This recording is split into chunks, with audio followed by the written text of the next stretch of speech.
with National Coach Terry Steiner. Going into a brand new year for international wrestling, and for the first time in the history of women's wrestling, there are 10 weight classes. Why is 10 weight classes good for women's wrestling, especially internationally here?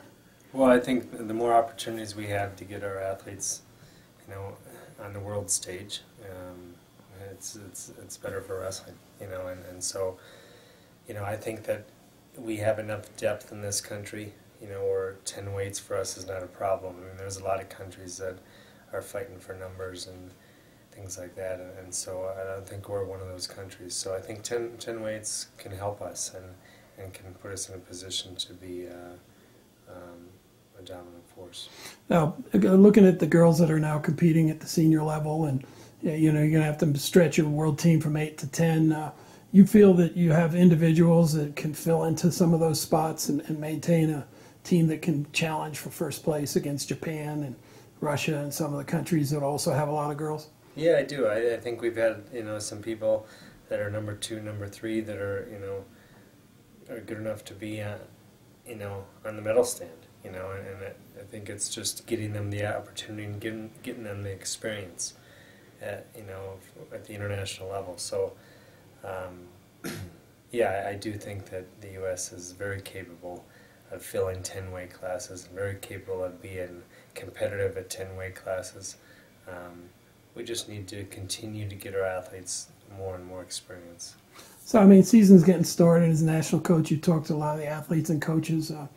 Do you know of any athletes that are going to go to some of these new weights? I mean, how's that shaking out with some of the individuals? I mean, you've got 2 higher weights right now, too, right? I mean, what kind of people might be landing in certain places that maybe they didn't wrestle before? Well, I think at this point in the quad, everyone's kind of trying to find their spot, and trying to see where they can get experience, world championship experience. And so I think in a year from now, definitely in 2 years from now, we're going to be seeing people juggling and getting to the Olympic weights. But I think right now, the most important thing for all of us is getting the most people we can the international experience that is going to help propel them to the next level. And so, yeah, there's a lot of people right now that are kind of trying to figure out which way and where they see themselves and where they see themselves fitting into this lineup. And so there's a lot of juggling right now in their minds. And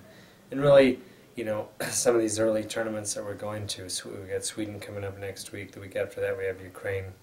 I mean, we have some people that are trying some weights out to see how they feel, at certain weight classes. And the other thing that changes for us is that we've never done before is the day of weigh-in. Yeah. And that changes everything, right? And so, we might think that a weight class is high for someone, but all of a sudden you put a 2-hour weigh-in in front of it, and maybe it's not as big as you thought it was, So it's going to change things for us and the rest of the world with the day of weigh-in, especially when we get to the Olympic year when it's, a scratch on the weight class. So it's going to change things. So, we're trying to feel that out and trying to learn that process of making weight and being ready for competition at the same time. And so that's something we're learning along the way all together. What do you tell an athlete about when do you find an Olympic weight? Are you guys even thinking about it this early? I mean, we're still got a couple more world championships, but at some point we got to go down to 6. Yeah, I don't think at this point yet. I mean, I think that after this year's world championships in Budapest, I think then we got to start thinking about where we want to be, because qualification is the following world championships in 2019. So at that time we need to pretty much know where we're going and know where we're going to be at, or trying to be fighting for spots on, in the Olympic program.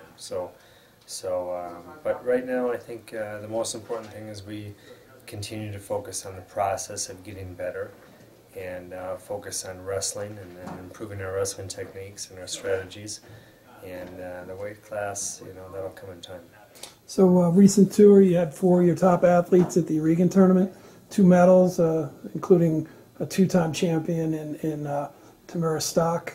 Talk about how we did in Russia. I thought we did pretty well. I mean, it was a very tough tournament, the toughest the Regan tournament's ever been for us. I mean, we had China's full team was there, Mongolia's full team was there. I mean, I think China had like 20 girls there. I think Mongolia had 30 girls there, and then Russia, of course, had all of theirs. So it was a very tough tournament. I mean, we're not going to see a tougher tournament than that we're going to. We'll see different people, but nothing tougher. I thought overall we did okay. I mean, we let some matches slip away too, but you know, anytime you can come out of there with a champion and a medalist, you know, 2 medals out of 4 people, I thought it was pretty good. Now coming up, Sweden is a ranking tournament. You're going to have some top athletes there. What are you looking to get from our team at the Sweden event? Well, we just want to see performances. We want to see, you know, people performing at a high level and hopefully setting themselves up for the World Championships. You know, and it's the first year we've ever done ranking within the UWW, and you know, we're gonna find out how important that is. You know, once we get to the World Championships, so it's new for everyone. But I do think that because it's a new process for everyone, this is our first ranking tournament. We really think that Sweden's going to be a well-attended competition, and so we're going in there with the expectation that, you know, face some very stiff competition. But you know, again, we expect success from that too. I mean, we have a team that can compete, and so you know, we're gonna go in there and see what we can do. Got a large group going to Ukraine as well. A couple athletes going to Cuba. This is the, you know, international time of the year, but as the coach, what would you hope to see from all those events? Well, I just want to really see people, you know, fine-tuning the process, you know, and I think the biggest thing for us at this point in time is this whole making weight the same day of competition and being ready to perform 2 hours later. There's a science to that, you know, and there's discipline that comes along, that has to come along with that. So, and we've got to figure out that process. So that's the first thing, you know, that we need to start to figure out in these early tournaments. You know, the next thing is just our own wrestling. I mean, what's working for us, what's not working for us, where do we need to continue to improve on? I mean, there was some, you know, glaring things that came to us from Krasnoyarsk, the Regan tournament, that we need to focus on as a group, and I'm sure we're going to find some, you know, similar things when we go to Sweden that we're going to have to continue to develop and to continue to get better at, and move forward. And that's really what we're looking for in these competitions, is, you know, that marked bit of improvement from every time we step on the mat. They did the World Cup draw today. Japan, Canada, and Sweden in our pool. Talk about that challenge. Well, I mean, we know, you know, I mean, Japan's been the team to beat. I mean, they're you know, I've set the standard in this sport. We know that, and we know going in. I mean, Canada's always a tough competitor. Sweden always has tough individuals. I mean, it's a tough draw. I don't think it's an easy draw on either side, right? I mean, you go to the other side, you have Belarus, and who is the number 2 team along with us at the World Championships. Then you have China and Mongolia and Romania. I mean, those are tough teams, you know. China, there's no tougher team than China. There's no tougher team than Mongolia, how they're competing right now. And so, you know, we just need to be ready to compete, right? And yeah. It doesn't matter where we meet up with teams. We're not going to Japan to be a part of the mix. You know, we're going to Japan to come out of there with you know, a World Cup title and be the best that we can be. So where we meet people, where we meet individual teams, it doesn't matter really. I mean, we have to focus on ourselves and what we need to do to prepare ourselves to go in there and have the best results possible. You were down at the largest WCWA tournament ever. New champion with Campbellsville. Just some thoughts about the women's college scene. I'm very, very excited. I mean, how that competition is growing, you know. I mean, looking back, I mean, I think that was the 12th WCWA competition. And over the years, how that's changed and progressed and gotten better and better and better. The level of wrestling in that competition, not just, you know, the numbers are full, right? I mean, but the level of competition in each round of competition. You know, we used to go in there and see a bunch of matches that were really mismatched, and you know, going in and seeing 10-0 matches. And I'll tell you what, there was a lot of close matches all the way through the tournament, and just the level of wrestling. I mean, there's a lot of great athletes out there that are, you know, trying to be the best that they can be, and that bodes very well for USA Wrestling and the national program as we look down the road. And so for me, yeah, I'm very excited. I mean, you know, and then you have individuals in there that are really part of our national team that are, Yeah. you know, the stars. I mean, you have Kayla Miracle, you have Mallory Belty, you have Dominique Parrish, you have there's just so many. I mean, I'm going to miss some, but there's so many people within that tournament that are really on our national teams and pushing forward and you know, making great strides through the college system, and that's really what we need. You know,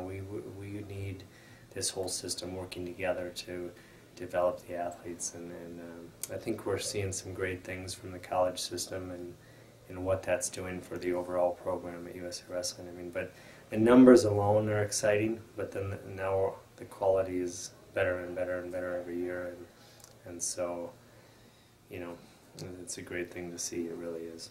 2 new states added official high school tournaments this week. Georgia talked about it over the weekend and put out information, and then had a vote in Oregon where they're going to make theirs official next year. Obviously another level of wrestling that's very important to the program, and another opportunity for girls. Well, you know, what I'm so excited about with the state associations is this comes from the bottom up, right? I mean, the grassroots, the people back in those local communities are fighting for the right for women to step on the competition mat at the high school level, and that's really exciting, because that's where we make a difference, right? I mean, when we can get more young girls excited about the sport of wrestling to wrestle for their local state championships, that's where the numbers grow, and so that we have people out there that are fighting every day for this to happen in states, and then finally it's happening. I mean, you know, people were asking, it's like overnight success, and it's like, oh my goodness, so it's not overnight success. No. I mean, this has been years and years and years, and way before I was involved. I mean, and I've been involved now for 16 years, but I mean, before me it was the Lee Allens of the world, and Joe Corsos, and Tadaki Hadas, and Mike DeRose, and those kind of people that have been fighting for these things to happen, and finally that we're starting to see this happen. You know, I mean, you know, I know that, you know, I mean, there's so many people out there that deserve so much credit along the way, but you know, it's really exciting. You know, and I think it's just the beginning. I really feel that we're going to snowball here, and we're going to have a lot more states. So, yeah, sitting, you know, in the national office and sitting as the head women's coach, I mean, it's very exciting to see what's happening within this sport, and I'm so excited for everyone involved, and you know, it's going to make our job a lot easier when we have the numbers of athletes to you know, get our national team from, and so that's what's happening. Our numbers are growing and growing and growing, and I couldn't be prouder. Outstanding. Well, talked a lot of subjects, Coach. Thank you very much. Right.